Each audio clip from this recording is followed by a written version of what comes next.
அனைவருக்கும் வணக்கம். இப்போ இந்த வீடியோவில் பிஜிடிஆர்பி எக்ஸாம் ஹெட்டில் ஒரு இம்பார்ட்டன்ட் ப்ராப்ளம் பார்க்க போகிறோம். இந்த ப்ராப்ளம் பார்த்தீங்கன்னா லாஸ்ட் இயர் பிஜிடிஆர்பி செகண்ட் பேட்சில் கேட்ட one of the problem. Very important ப்ராப்ளம்ன்றதை பார்த்துடலாம். Let fn of x equal to x square divided by x square plus 1 minus nx and the whole square.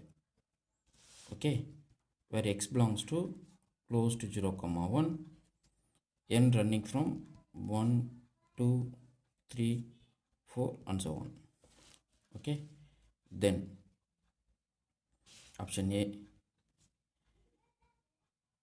fn of x is bounded. Second case, fn of x is unbounded. This is true for each n. For every n க்கு இது ட்ரூவாக கேட்குறாங்க. Okay, அடுத்த third case பார்த்தீங்கன்னா fn of x is uniformly bounded.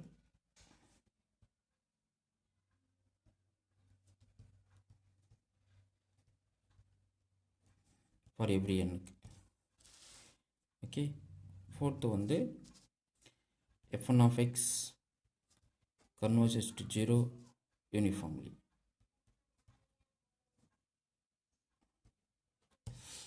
Okay, problem very simple.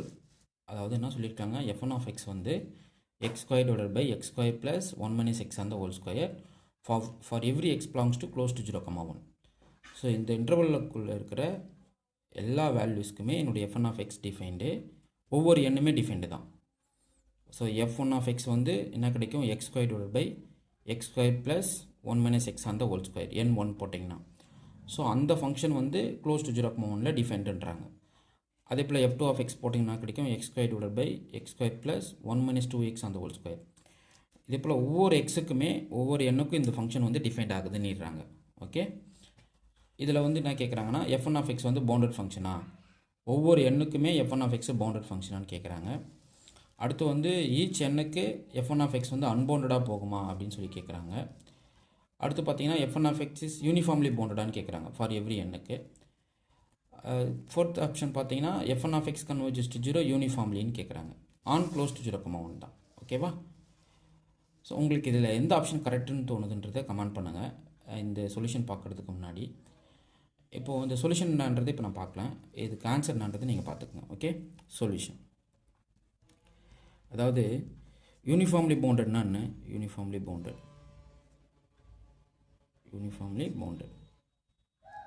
அப்படின்னு அர்த்தம்,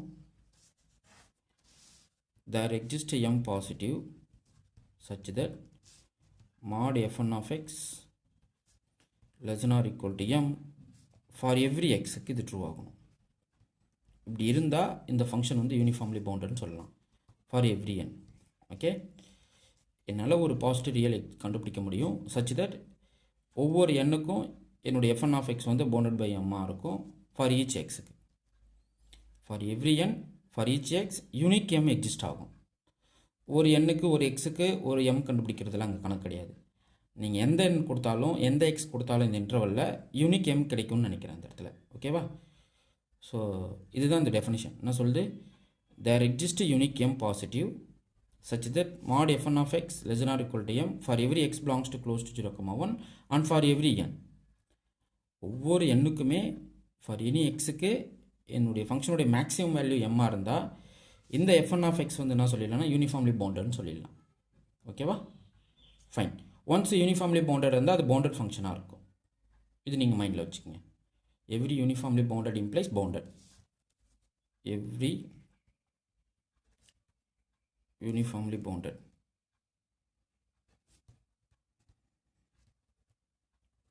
implies bounded. So இது மைண்டில் வச்சுக்கோங்க. ஓகேவா? ஃபைன். ஸோ அப்போ நமக்கு என்னென்னா இதில் யூனிஃபார்ம்லி பவுண்டடாக இருந்தால் பவுண்டட் ஆகிடும். ஓகே, ஸோ நான் எப்படி இதை யூனிஃபார்ம்லி பவுண்டட்னு ப்ரூவ் பண்ணுறது, நல்லா கொஞ்சிக்கங்க. எக்ஸ் எங்கே இருக்குது, க்ளோஸ் டு 0, 1 இருக்குது. ஸோ எக்ஸோட ரேஞ்ச் என்ன, 0 less than or equal to x less than or equal to 1. அப்போ எக்ஸ் ஸ்கொயரோட ரேஞ்ச் எங்கே இருக்கும், மேக்ஸிமம் 1 தான். அப்போ எக்ஸ் ஸ்கொயரோட மேக்ஸிமம் வேல்யூ என்னது எனக்கு 1. ஃபைன். இது இருக்கட்டும். ஸோ நெக்ஸ்ட் என்ன பண்ணுறீங்கன்னா இப்போ f1 ஆஃப் எக்ஸ் நமக்கு என்ன கிடச்சிருக்கு, x square divided by 1 plus X square plus 1 minus nx on the whole square. இந்த எக்ஸ் ஸ்கொயரோட மேக்ஸிமம் பவுண்டுன்னா 1. அப்போ நியூமரேட்டர் வந்து 1 divided by x square plus 1 minus nxன்னு ஆகிடும். கரெக்டாக nx on the whole square. இப்போ நான் என்ன பண்ணுறேன்னா, இப்போது இந்த இடத்துல பாருங்களேன், 1 by x square plus 1 minus nx on the whole square இதனுடைய மேக்ஸிமம் எங்கே இருக்கும்? ஆக்சுவலாக இது எப்படி பார்க்குறீங்கன்னா 1 பை ஏ ப்ளஸ் எக்ஸ் ஸ்கொயராக பாருங்கள், ஏ ப்ளஸ் எக்ஸ் ஸ்கொயர். இப்போது இதனுடைய மேக்ஸிமம் வேல்யூ இந்த கர்வ் எப்படி இருக்கும்னா உங்களுக்கு x = 0ல் 1 பை ஏ எடுக்கும். கரெக்டாக x = 0ல் 1 பை ஏ இதோ இங்கே இருக்கும், 1 பை ஏன்றது இங்கே இருக்கும். எக்ஸ் ப்ளஸ் இன்ஃபினிட்டி போச்சிங்கன்னா உங்களுக்கு என்னாகும், curve parallel to positive x ஆக்சிஸ்க்கு போய்டும். அதே போல் எக்ஸ் மைனஸ் இன்ஃபினிட்டிக்கு போச்சுன்னா கூட curve parallel to negative x axis போய்டும். ஸோ இந்த மேக்ஸிமம் வேல்யூவே வந்து நமக்கு என்ன கிடைக்குது, 1 by a which is less than 1ன்னு அர்த்தம். கரெக்டாக ஃபார் எனி ஏ எடுத்துக்கிட்டாங்கன்னா இந்த மேக்ஸிமம் வேல்யூ வந்து நமக்கு என்னது 1. ஸோ இந்த கர்வாக இதை கன்சிடர் பண்ணுங்கள். அப்போ நமக்கு என்ன கிடைக்கும், f1 ஆஃப் எக்ஸோட மேக்ஸிமம் வேல்யூ நமக்கு என்ன கிடைக்கும், பவுண்டட் பை 1ன்னு தெரியுது. புரியுதுங்களா? அதாவது எக்ஸ் ஸ்கொயர் வந்து மேக்ஸிமம் வேல்யூ வந்து 1ன்றதால which is less than or equal to 1 by x square plus 1 minus nx on the whole square. இந்த கர்வ் வந்து இந்த நார்மல் டிஸ்ட்ரிபியூஷன் கர்வ் மாதிரி நான் ஃபீல் பண்ண முடியுது. 1 by A plus X square ஃபார்மேட்டில் பாருங்கள். ஏ வந்து இங்கே இருக்கிற வேல்யூஸ் எடுத்துக்கோங்க, ஏ ஒரு நம்பராக ஃபிக்ஸ் பண்ணிக்கோங்க. இந்த இடத்துல ஒவ்வொரு எண்ணிக்குமே இது ஒரு நம்பராக ட்ரீட் ஆகும். கரெக்டுங்களா? அப்போ என்ன கிடைக்கும்னா 1 by A plus X square அப்படின்னா இதோட மேக்ஸிமம் வேல்யூ 1 தான். இந்த கர்வ் டயக்ராம் போட்டு பாருங்கள். எக்ஸ் = 0ல் 1 பை ஏ எடுக்கும். எக்ஸ் பாசிட்டிவ் இன்ஃபினிட்டிக்கு அப்ரோச் பண்ண நம்மளுக்கு என்ன கிடைக்கும், க்ளோஸ் டு 0, பாசிட்டிவ் 0 போய்டும். Positive X tail close to 0 ஆகிடும். இந்த இடத்துலையும் நெகட்டிவ் எக்ஸ் அப்ரோச் பண்ணிங்கன்னா இதுவும் parallel to X axis close to 0 போய்டும். ஸோ அப்போ ஃபைனலாக மேக்ஸிமம் வேல்யூவே எனக்கு 1 பை ஏ இருக்கிறதால அது வந்து 1 விட சின்னது. அப்போது இதனுடைய f1 ஆஃப் எக்ஸோடைய மேக்ஸிமம் பவுண்ட் நம்ம என்ன கொடுத்துக்கலாம், 1ன்னு கொடுத்துக்கலாம். அப்போ என்னுடைய எக்ஸிஸ்டன்ஸ் m பார்த்தீங்கன்னா 1 தான். இது புரியுதுங்களா? ஸோ இப்போ there exist m such that each f1 of x less than or equal to m for every x belongs to 0, 1. அப்போ இந்த எக்ஸிஸ்டன்ஸ் m பார்த்தீங்கன்னா எனக்கு வந்து m 1 தான் இந்த இடத்துல. ஓகே, அப்போது ஒவ்வொரு f1 ஆஃப் எக்ஸும் ஃபார் எனி எக்ஸுக்கு எந்த இடத்துல பவுண்டடாக இருக்குது, less than or equal to 1 இருக்குது.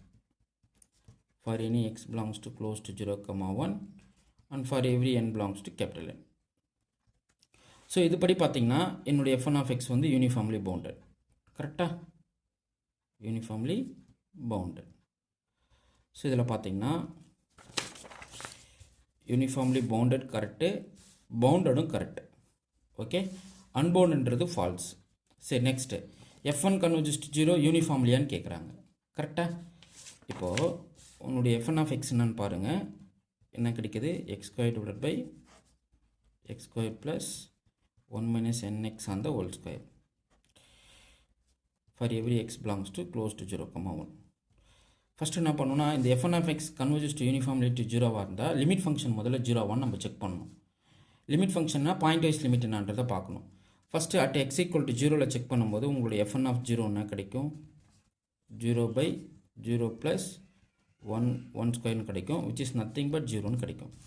ஸோ f1 ஆஃப் எக்ஸோட f1 ஆஃப் 0வோட வேல்யூ என்ன நமக்கு 0.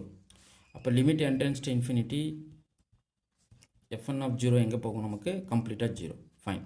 அப்போது அட் 0ல் உங்களுடைய லிமிட் ஃபங்க்ஷன் வந்து 0. ஓகே, அடுத்து இப்போ என்ன பண்ண போகிறோன்னா அட் x = 1 பை n எடுங்க. ஏன் 1 பை n வந்து கண்டிப்பாக வந்து க்ளோஸ் டு 0, 1ல் இருக்கிற ஒரு one of the sequence. So நான் என்ன பண்ண போகிறேன்னா x = 1 பை n எடுக்கிறேன். ஃபார் எனி எண்ணுக்கு நான் அதை சூஸ் பண்ணிக்கிறேன். அப்போ fn ஆஃப் 1 பை n போட்டால் நமக்கு என்ன கிடைக்கும், 1 by n square divided by 1 by n square plus 1 minus 1 on the whole square. ஏன்னா எக்ஸ் 1 பை n போடும்போது என்ன கேன்சல் அவுட் ஆகிடும், 1 வரும். அப்போ 1 by n square divide by 1 by n ஸ்கொயர்னு கிடைக்குது. வேல்யூ வந்து 1. அப்போது fn of 1 by n value நமக்கு என்ன கிடைச்சிது, 1. அப்போ limit n tends to infinity fn of 1 by n நமக்கு என்ன கிடைக்கும், 1 தான் கிடைக்கும். அப்போது லிமிட் ஃபங்க்ஷன் பார்த்தீங்கன்னா இதிலே டிஃப்ரெண்ட் லிமிட்டாக வருது, 0க்கு கன்வர்ஜ் ஆகலை. அட் x = 1 பை nல பார்த்தீங்கன்னா 1 கன்வர்ஜ் ஆகுது, அட் x = 0ல் 0 கன்வர்ஜ் ஆகுது. பட் இங்கே இருக்கிற இந்த டொமைனில் இருக்கிற எந்த பாயிண்ட் எடுத்தாலும் லிமிட் வேல்யூ வந்து 0 தான் வரணும்.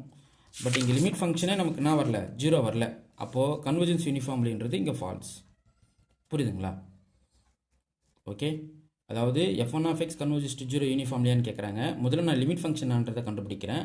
என்னோட லிமிட் ஃபங்க்ஷன் வந்து 2 டிஃப்ரெண்ட் பாயிண்ட்ஸ்க்கு நான் வந்து டிஃப்ரெண்ட் லிமிட்ஸ் கொடுத்துருது. x = 0க்கு 0க்கு போகுது. x = 1/n சூஸ் பண்ணனா எனக்கு வந்து எக்ஸாக்டாக எங்கே போகுதுன்னா அது வந்து 1க்கு கன்வெர்ஜ் ஆகுது. ஸோ அப்போது லிமிட் ஃபங்க்ஷன் வந்து டிஃப்ரெண்ட்டாக உடஞ்சிருது. அது இங்கே வந்து 0க்கு தான் போகணும், அங்கே டிஃப்ரெண்ட்டாக உடையுது.